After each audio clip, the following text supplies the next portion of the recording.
Hello and good morning everyone. I welcome you all at Verse IS. I hope everyone is doing well. So today is 11 March 2024 and we are going to discuss important news and articles from The Hindu newspaper. So let's see what important news we got ready to discuss. But before starting the video, for PDF, join Telegram channel Eduverse IS. Link आपको description box में provided है. Make sure video को and तक देखें so that सारी important news आपकी यहाँ पर कवर हो. तो चलिए स्टार्ट करते हैं और देखते हैं आज हमें क्या क्या डिस्कस करना है. Okay, so now the first article is India signs free trade pact with 4 European country. अब इंडिया ने क्या किया है, ऑन संडे 4 यूरोपियन कंट्रीज के साथ फ्री ट्रेड पैक्ट को साइन किया गया है.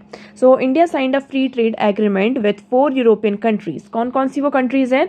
Iceland, Norway, Switzerland and Liechtenstein. आप इसको कुछ भी प्रोनाउंस कर सकते हैं. So on Sunday with the goal of reaching 100 billion in investment in India and 1 million jobs with in 15 years. तो यहाँ पर हमारा टारगेट क्या है कि हमने मतलब कि ये जो फ्री ट्रेड एग्रीमेंट यहाँ पे साइन किया है, तो मतलब इसका कुछ टारगेट होगा ना, एम होगा, ऑब्जेक्टिव होगा, जिसके तहत हम ये जो फ्री ट्रेड एग्रीमेंट है इनको साइन कर रहे हैं.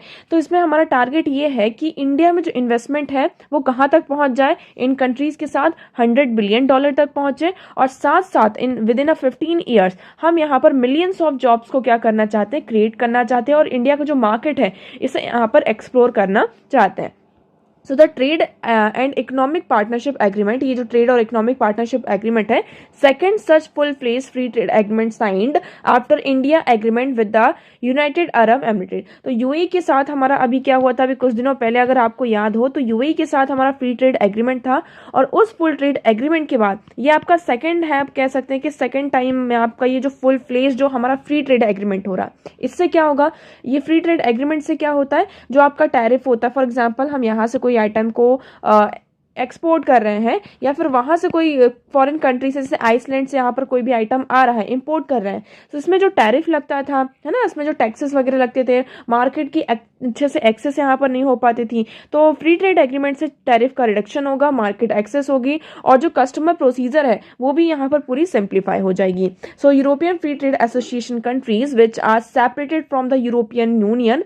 यहाँ पर कुछ कंट्रीज है, आप सभी को पता होगा कि जो यूरोपियन यूनियन से क्या हो चुकी है, सेपरेट हो चुकी हैं. तो इन्हें हम क्या कह रहे हैं, European Free Trade Association countries. Okay, so which are separated from the European Union said that for the first time free trade agreement also included a chapter on commitments of to human rights and sustainable development. तो इन्होंने ये भी कहा कि this is for the first time हमारे साथ, देखिए free trade agreement तो हुआ ही है, बट इस फ्री ट्रेड एग्रीमेंट में हमने एक न्यू चैप्टर को भी इंक्लूड किया है, in which we have committed on human rights and sustainable development, कि हमारा जो सारी चीजें होंगी उसमें हम ह्यूमन राइट्स को और सस्टेनेबल डेवलपमेंट को भी ध्यान में रखेंगे. So the agreement will come into force after ratification by the EFTA states accepted possibly by the end of the year.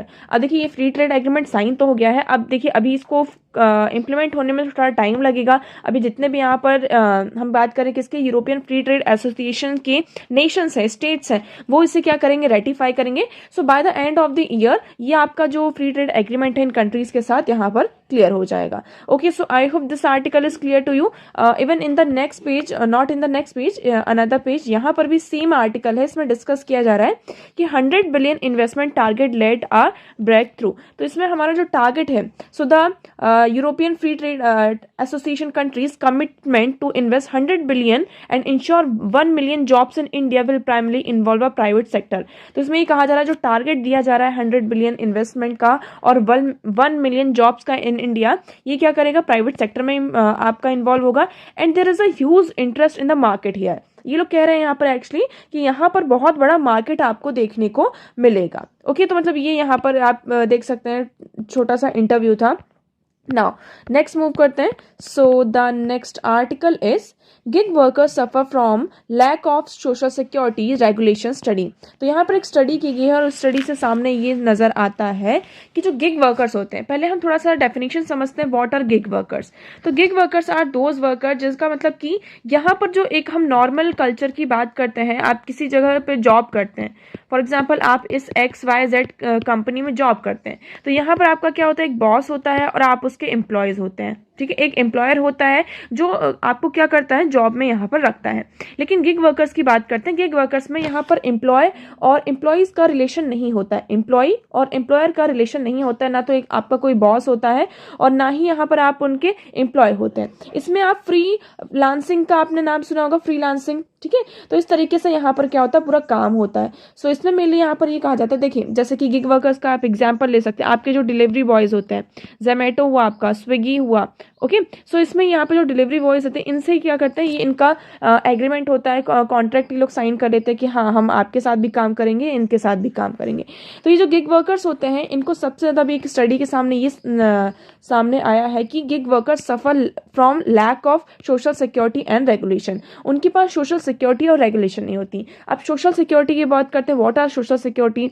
तो सोशल सिक्योरिटी फॉर एग्जांपल, आप एक डिलीवरी बॉय हैं और आपको क्या होता है, कभी आपका खुदा ना खास्ता करे ऐसा कुछ हो, बट आपका क्या हो जाता है, यहाँ पे एक्सीडेंट हो जाता है, तो ना तो आपके पास इंश्योरेंस होता है, आपकी सिक्योरिटी का जिम्मा कौन लेगा, तो ये यहाँ पर इशू आता है। So almost a third of app based cab driver work for over 14 hours a day. यहाँ पर कैब ड्राइवर्स का आपका जो उबर ओला में ड्राइवर्स होते हैं, तो उसमें वो 14 घंटे तक क्या करते हैं, काम करते हैं, while more than 83% work more than 10 hours and 60% work over 12 hours according to a study of the more than 10,000 Indians cab driver gig and platform worker. तो यहाँ पर 10,000 से ज़्यादा जो कैब ड्राइवर्स और गिग वर्कर्स हैं, प्लेटफॉर्म वर्कर्स हैं, उन पर यहाँ पर स्टडी की गई है। तो ये बताया गया है कि वो 14 घंटे क्या करते हैं, काम करते हैं। उसमें से आप देखेंगे 83% जो वर्कर्स हैं वो लगातार 10 घंटे तक तो काम करते ही करते हैं, और जो 60% यहाँ पर जो वर्कर्स हैं तो उनका 12 घंटे भी यहाँ पर जाता है।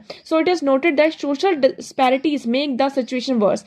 बट ये जो सोशल डिस्पैरिटी है उससे क्या होती है, सिचुएशन और ज्यादा खराब होती है, with over 60% of the drivers from the scheduled caste and scheduled tribe working for 14 hours a day, while only 16% from the reserve category work such long hour. तो इसमें देखिए ये स्टडी किसके द्वारा कंडक्ट की गई ये भी हमें पता होना चाहिए। So the study was conducted by the people's association in grass root action and movement. तो यहाँ पर इंडिया फेडरेशन ऑफ जो ऐप बेस्ड ट्रांसपोर्ट वर्कर्स हैं इन पर पूरी स्टडी की गई है, और ये सारे हमारे सामने आए कि इसमें अब रिकमेंड किया गया है कि मंडे को strong social security for app based worker यहाँ पर हमें लेकर आना होगा, and call the government for exercise oversight on the fairness and algorithm and mechanism use by the platform to monitor such workers. तो यहाँ पर देखिए गवर्नमेंट से ये रिक्वेस्ट की जा रही है, कहा जा रहा है कि जो गिग वर्कर्स हैं, क्योंकि गिग वर्कर्स का आज के टाइम पर हम देखते हैं हमारी इकोनॉमी में बहुत बड़ा कंट्रीब्यूशन है ना। आप ऑलमोस्ट सभी देखेंगे यहाँ पे, क्योंकि हमारे जो डेमोग्राफिक डिविडेंड हम देखते हैं ज़्यादातर आपको यंग पॉपुलेशन देखने को मिलती है। जॉब का क्रिएशन इतना ज़्यादा है नहीं कि इतनी सारी जॉब्स हैं कि सबको पूरी जॉब्स मिल रही हैं, इसलिए वो कहाँ इंगेज हो रहे हैं यहाँ पे, फ्रीलांसिंग, गिग वर्कर्स, जो भी आपके प्लेटफॉर्म वर्क है। तो गिग वर्कर्स का इंडिया में बहुत बड़ा कॉन्ट्रीब्यूशन है इंडिया की इकॉनमी में। अगर उनका यहाँ पर सोशल सिक्योरिटी का हमने स्ट्रॉन्ग मतलब ध्यान नहीं रखा, स्ट्रांगली यहाँ पर ध्यान नहीं रखा, तो it can create a problem for us and for our economy also. Okay, so I hope this article is clear to you. Okay, so now the next article is electoral bond, the state bank and the art of evasion. अब देखिए 15th of February को एक बहुत बड़ा judgement आता है 5 जजेस की bench of the supreme court of India ने क्या डिक्लेयर किया कि जो आपका इलेक्टोरल बॉन्ड होता है, इलेक्टोरल बॉन्ड स्कीम है, it is unconstitutional. Now let's talk about electoral bond scheme. पहले हमें थोड़ा सा ये पता होना चाहिए कि इलेक्टोरल बॉन्ड स्कीम होती क्या है। ओके, इलेक्टोरल बॉन्ड स्कीम के बारे में अगर हम बात करते हैं, इससे पहले क्या होता था, जब ये स्कीम यहाँ पर नहीं थी, इससे पहले ये होता था कि अगर किसी भी पॉलिटिकल पार्टी को आपको क्या करना है, यहाँ पर ये XYZ पॉलिटिकल पार्टी है, इस पॉलिटिकल पार्टी को मुझे डोनेशन देना है, तो मैंने डायरेक्टली जाके उसे डोनेशन दे दिया, लेकिन इसका यहाँ पर नाम आ जाता था कि हाँ इस पर्सन ने क्या किया है, इस XYZ पार्टी को डोनेशन दिया। फिर गवर्नमेंट आती है एक स्कीम के साथ कि गवर्नमेंट एक स्कीम के साथ आती है जिसको कहा जाता है electoral bond scheme. Electoral bond scheme का नाम क्या है, मतलब इस स्कीम में क्या होता है एक्चुअली, इस स्कीम के बारे में बता दिया जाए कि यहाँ पर एक बैंक को क्या कर दिया गया है, असाइन कर दिया गया है।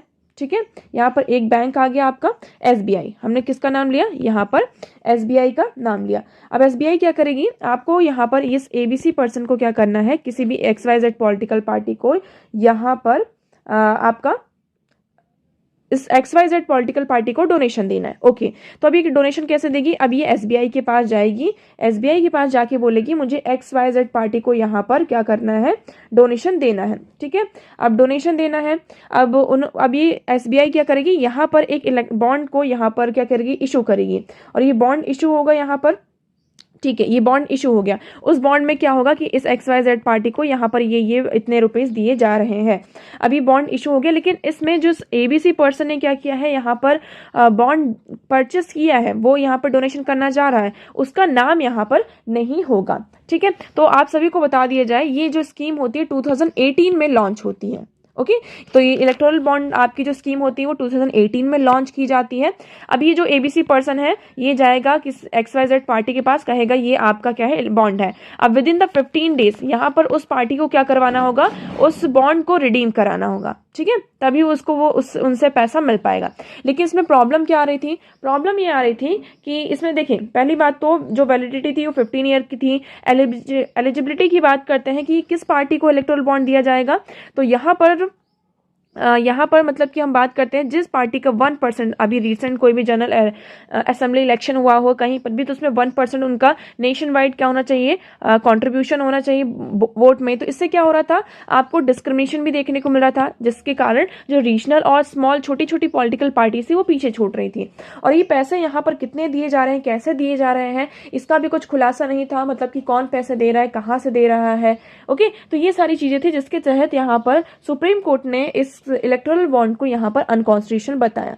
अब इसी के चलते सुप्रीम कोर्ट ने ये भी डायरेक्टिव दिए थे कि आपको क्या करना है, यहाँ पर SBI को यहाँ पर 20 डेज का यहाँ पर टाइम दिया था कि जितने इलेक्शन कमीशन को भी और SBI को भी, कि यहाँ पर अब तक जितने भी इलेक्टोरल बॉन्ड हुए, किसने यहाँ पर बॉन्ड को परचेस किया है और किस पार्टी को ये यहाँ पर बॉन्ड मिले हैं, इसका पूरा जो खुलासा है वो किया जाए।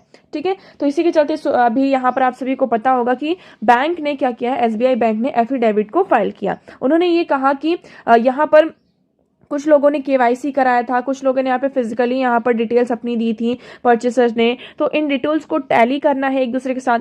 सो SBI must disclose detail of each electoral bond encashed by political parties which shall include the date of encashment and denomination of the electoral bond. तो यहाँ पर ये कोर्ट का रूल है कि SBI को सारी डिटेल जो इलेक्टोरल बॉन्ड को इनकैश कराया गया है पॉलिटिकल पार्टी के दिन, कब कराया गया है, किस डेट को कराया गया है ना, सारी चीजों को यहाँ पर क्या करना हो, डिटेल को डिस्क्लोज करना होगा। Okay, so just 2 days before the expiry of the deadline led by the court, SBI क्या करती है, यहाँ पे एफिडेविट फाइल करती है कि यहाँ पर डिकोड करने में इनेबिलिटी हो रही है, क्योंकि डेटा को यहाँ पर क्या करना है, कंपेयर करना है। एक हमारे पास डिजिटल डेटा भी है और ये सारी चीजें भी है, लेकिन इस आर्टिकल में ये कहा जा रहा है कि जो ये बैंक यहाँ पर क्लेम कर रहे हैं कि हमें ये टैली करने में, डेटा को टैली करने में बहुत ज्यादा प्रॉब्लम आ रही है, तो ऐसा कुछ भी नहीं है। अगर हम देखते हैं 2019 से टोटल यहाँ पर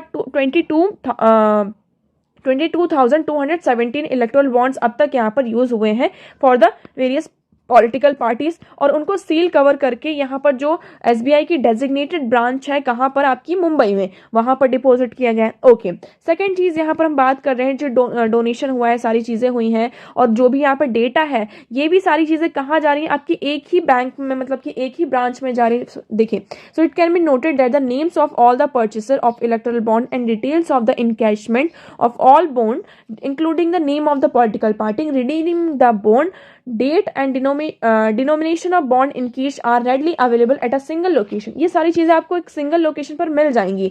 ये आपको कहाँ मिलेगी, मुंबई की जो मेन ब्रांच है वहां पर आपको मिल जाएगी। अगर हम SBI की बात करते हैं तो SBI एक छोटा मोटा बैंक नहीं है, it is a largest public sector bank in India, जहां पर वो क्या करता है, SBI आपका 50 करोड़ के जो कस्टमर्स हैं उनको यहाँ पर सर्व करता है, उनकी इन्फॉर्म। तो यहाँ पर 22,000 जो जिन लोगों ने यहाँ पे बॉन्ड को यहाँ पर परचेस किया है, क्या उनकी इन्फॉर्मेशन नहीं दे सकता है? तो ये एक तरीके से बैफलिंग की तरह काम करता हुआ नजर आ रही है, एक बैफल है। अब फर्दर यहाँ पे कोई सरप्राइज नहीं कि SBI क्या कर रहा है, जो सुप्रीम कोर्ट के डायरेक्शन है उससे नॉन कंप्लायंस कर रहा है। एक तरीके से ये क्या है, सेंट्रलिटी है, वोटर्स राइट टू नो। अब देखिए, यहाँ पर पॉलिटिकल पार्टी को फंडिंग कहाँ से आ रही है, it is a right of voter कि उन्हें पता हो को पॉलिटिकल पार्टीज में यहाँ पर जो उनको फाइनेंशियल कंट्रीब्यूशन मिल रहा है, it is our right to know about all this information. अब देखते हैं फर्दर इसमें क्या हमारे सामने निकल कर आता है। So I hope this article is clear to you. Okay, so now the next article is France exceptional women their imprint on diplomacy. अब देखिए, आप सभी को यहाँ पर 4 मार्च की स्टोरी, हमने कल भी इस आर्टिकल को डिस्कस किया था कि फ्रांस ने क्या किया है, जो एबॉर्शन का राइट है ना, राइट टू एबॉर्शन, इसे कॉन्स्टिट्यूशनल राइट बना दिया है ना। और इसी के चलते यहाँ पर जो विमेन का फ्रीडम है वॉलंटरी टर्मिनेट अ प्रेगनेंसी, इसे एक तरीके से कॉन्स्टिट्यूशनल राइट बना दिया है। क्या बनाया है इसे? Constitutional right. कॉन्स्टिट्यूशनल राइट बना दिया मतलब कि अब आने वाली गवर्नमेंट भी, अगर पार्टी चेंज होती है, न्यू गवर्नमेंट आती है, तो उसमें भी उनको चेंज करने में बहुत ज़्यादा थोड़ी सी डिफिकल्टी होगी। अब देखिए, ये जो राइट है क्या पहले से था उन लोगों के पास, या फिर किसी का यहाँ पे कॉन्ट्रीब्यूशन देखने को मिलता है? अब इस पूरे आर्टिकल में वैसे तो फ्रांस की पूरी हिस्ट्री के बारे में बताया गया है कि किस तरीके से यहाँ पे कॉन्स्टिट्यूशनल राइट आता है। So to understand the history of women's right in France, अब हम वुमेन्स राइट, फ्रांस के जो वुमेन्स राइट है उसकी हिस्ट्री के बारे में देखते हैं। यहाँ पर आपको एक particularly the right of bodily autonomy, one has to go back to the year 1949 when French feminist icon Simone de Beauvoir published the second sex। यहाँ पर वो क्या करती हैं, एक बुक को पब्लिश करती हैं। उस बुक की जो स्टार्टिंग लाइन होती है, आप कहते हैं ना, जो ओपनिंग लाइन होती है वो इससे होती है, one is not born but rather becomes a women.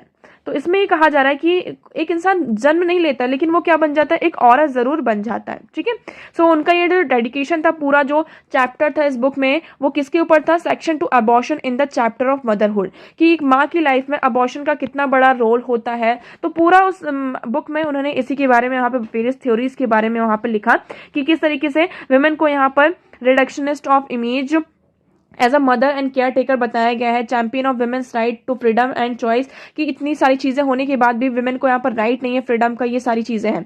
So which is essential to existentialism. According to her, if a women is to take charge of her biological destiny, if she is to give life on her terms, then she needs in addition to contraceptives a free safe legal abortion service available to her.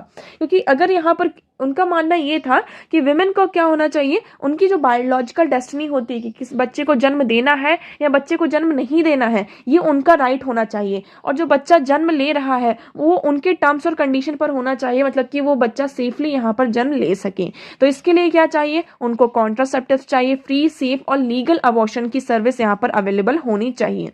France की बात करते हैं। France में पहला ऐसा कुछ भी नहीं था, मतलब आपका अबॉर्शन का तो प्रोविजन था, लेकिन स्टिल हम यहाँ पर देखते थे अगर कोई भी वैसे नॉर्मल अगर अबॉर्शन होता था तो उसको यहाँ पर 5 साल की जेल की सजा होती थी। So the absence of the right to abortion is a part of a larger institution oppressive against women which result from the patriarchy. अब ये सारी चीजें कहाँ से आती हैं, आपकी patriarchal system obviously। So she states free safe and legal abortion should be available to every woman। उन्होंने ये कहा कि फ्री सेफ और लीगल जो अबॉर्शन है हर एक वुमन को क्या होनी चाहिए, यहाँ पर अवेलेबल होनी चाहिए, ये उनका राइट है। अब देखिए, क्या आप यहाँ पर फ्री और सेफ लीगल अबॉर्शन नहीं करवा रहे हैं, तो क्या वुमेन यहाँ पर अबॉर्शन नहीं करवा रही हैं, ये उन्होंने क्वेश्चन रेज किया। तो उनका आंसर आता है नो। यहाँ पर 1 लाख से भी ज्यादा, 1 लाख से ज्यादा क्या करवाती हैं, हर साल वुमेन यहाँ पर अबॉर्शन कराती हैं। ओके, और उन्होंने ये भी कहा कि 1 million women in France have abortion every year, और उस 1 मिलियन में से I am the one of them. मैंने भी क्या करवाया यहाँ पर, I declare my self that I have had an abortion, कि मैंने भी अबॉर्शन कराया। सो आप चाहे आपने कोई लॉ नहीं बनाया है, यहाँ पर राइट नहीं दे रहे हैं, बट स्टिल यहाँ पर अबॉर्शंस हो रहे हैं। सो इसके बाद धीरे धीरे क्या होता है, उनकी जो सेकंड बुक आती है और उनमें भी इट वाज, इसको जो आपकी जो द सेकेंड सेक्स बुक होती है, इसको यहाँ पे वेरियस लैंग्वेजेस में ट्रांसलेट किया गया है। इवन हिंदी में भी इसे 1991 में जो आपकी फेमिनिस्ट नॉवेलिस्ट प्रभा कैतन है, उन्होंने स्त्री उपेक्षिता, इससे यहाँ पर इसको क्या किया, ट्रांसलेट किया है। और इसका जो लिटरेरी टर्म है द नेग्लेक्टिंग ऑफ वुमेन, इसका भी यहाँ पर ट्रांसलेट किया है। ओके, सो इस तरीके से आता है उनका। फिर 1971 में भी फिर वो एक और बुक यहाँ पर लिखती है, मैनिफेस्टो ऑफ द 343, तो signed by 343 eminent women who opened up publicly claim that they had an abortion. तो इसमें यहाँ पर क्या होती है, मैनिफेस्टो ऑफ द 343 में, कि यहाँ पर 343 वुमेन क्या करती हैं, ओपनली यहाँ पर क्लेम करती हैं कि उन्होंने अबॉर्शन कराया है। तो जब 343 वुमेन यहाँ पे क्लेम कर सकती हैं तो there will be a more than 343 women, तो इसमें से 1 मिलियन वुमेन यहाँ पर सामने आती है और उन्होंने कहा था कि हमने अबॉर्शन कराया। फिर ये सारी चीजें आपकी होती रहती हैं, और उसके बाद ये जो हिस्टोरिक डिसीजन आपका, हम कह सकते हैं कि The historic decision is an occasion of the remember another iconic chapter of women's right in Europe. Simone Weil, the revered French politician who survived the Nazi death camp at the Auschwitz, she defined institutional sexism to push through the law legalizing abortion in France in 1975. तो 1975 में abortion को legalize कर दिया जाता है, but यहाँ पर अभी भी eminent right नहीं था. अब अभी यहाँ पर क्या है, right to abortion आपका क्या हो चुका है, पूरी तरीके से आपका एक constitutional right हो चुका है कि women के पास क्या है, यहाँ पर constitutional right है right to abortion का. So the heritage of these exceptional women in reflect today is in our work as a diplomats. तो यहाँ पर आज जो diplomats हैं ये सारे इन women का ही क्या कह सकते हैं कि contribution रहा है, इनका काम रहा है, जिसकी वजह से हम इस तरीके के डिसीजन ले पाए हैं. France champion as a feminist foreign policy. France आज के टाइम में फेमिनिस्ट फॉरेन पॉलिसी में क्या बन चुका है, एक चैंपियन बन चुका है with a dedicated strategy that seeks to mainstream the promotion of gender equality and right of women and girl in all the bilateral undertakings development assistance. Okay, so in 2021 France co-chaired a generation equality forum which was the most important international feminist event. तो यहाँ पर 2021 में France ने क्या किया था, आपका generation equality forum. अब इस फॉरम के बारे में आपको पता होना चाहिए, इसका नाम आपको याद रखना है. तो ये एक बहुत ही फेमिनिस्ट इवेंट है, मतलब इंटरनेशनल फेमिनिस्ट इवेंट है. The Beijing world conference on women in 1995 partnership with the civil society and young people. India की बात करते हैं, क्या इंडिया में भी यहाँ पर कुछ ऐसे लॉज हैं? यस, इंडिया में भी हमारा क्या आता है, अबॉर्शन लॉ है.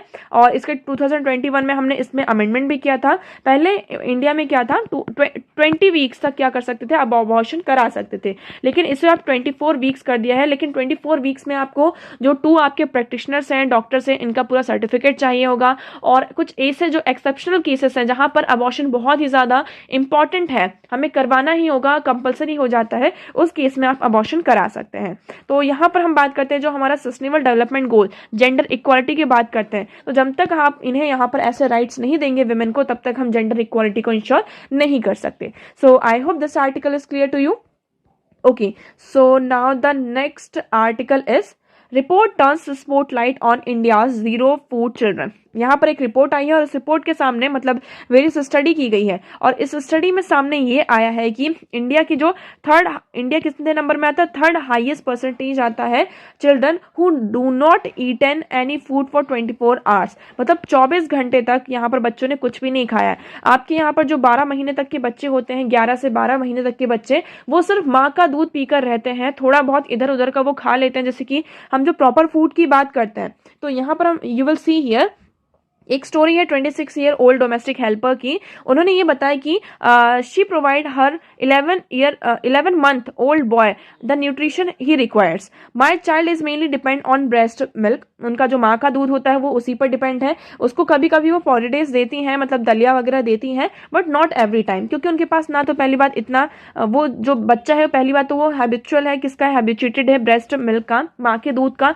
लेकिन माँ का दूध भी इतना ज्यादा नहीं निकल पाता है जिसकी वजह से उसका पूरा पेट भर जाए. सो जो हम जीरो फूड चिल्ड्रन की बात करते हैं, जिसमें मेनली जो बच्चे होते हैं वो किसका यहाँ पर माँ का दूध ही पीते हैं वो मेनली. तो यहाँ पर इन्फेंट में, so these infant have not eaten any food of substantial calorie content, semi solid और soft mushy food, infant formulation fresh milk for 24 hours. तो मतलब 24 घंटे तक वो बच्चे जो एक न्यूट्रिएंट सब्सटेंशियल कैलोरी कंटेंट हम फूड यहाँ पर उनको मिलना चाहिए वो नहीं मिल रहा है. तो इसमें इंडिया 3rd नंबर पर आ जाता है. सो सबसे पहले कौन आता है आपका, गिना, फिर माली, यहाँ पर आपका परसेंटेज ज्यादा हाई है, फिर इंडिया आपका 3rd नंबर पर आता है जहां पर जीरो फूड चिल्ड्रन, यहाँ पर मोर देन 6 मिलियन से ज्यादा आपको ऐसे बच्चे देखने को मिलेंगे. सबसे बड़ी प्रॉब्लम यहाँ पर आ जाती है lack of awareness. Even they are saying कि lack of awareness and nutritional need of children, कि बच्चों को कितना न्यूट्रिशनल नीड है हमें ही नहीं पता है यहाँ पर, एंड मिसकंसेप्शन हो जाता है, and contribute to the numbers. ये सबसे ज्यादा क्या करता है, लैक ऑफ अवेयरनेस सबसे ज्यादा यहाँ पर कॉन्ट्रीब्यूट कर रहा है किसमें, यहाँ पर जीरो माल न्यूट्रिशन में. So women from underprivileged economic background work to sustain their families. अब देखिए यहाँ पर वुमेन क्या करती हैं, अपना उनका ये रहता है कि सिर्फ उनका पेट भर जाए, इसी के लिए अंडर प्रिविलेज्ड है, उनके पास इतने पैसे नहीं हैं और इनके पास इतना सफिशिएंट नहीं चीज़ें होती हैं कि वो बच्चे को क्या कर पाएँ, इतनी तरीके से पूरे न्यूट्रिशन प्रोवाइड कर पाएँ। इसके चलते बच्चे क्या होते हैं, यहाँ पर माल न्यूट्रिशन का शिकार होते हैं। सो यहाँ पर इवन स्टेट्स की बात करते हैं, लाइक उत्तर प्रदेश, यहाँ पर मध्य प्रदेश, हर एक स्टेट में, महाराष्ट्र, राजस्थान में आपको ये नंबर राइज होता हुआ नजर दिखाई देगा। Okay, now next article is 7,396 golden langurs in India reveal service. India में यहाँ पर सर्वे किया गया है और सर्वे के सामने ये सामने आया कि इंडिया में कितने 7,396 लंगूर्स आपको देखने को मिलेंगे।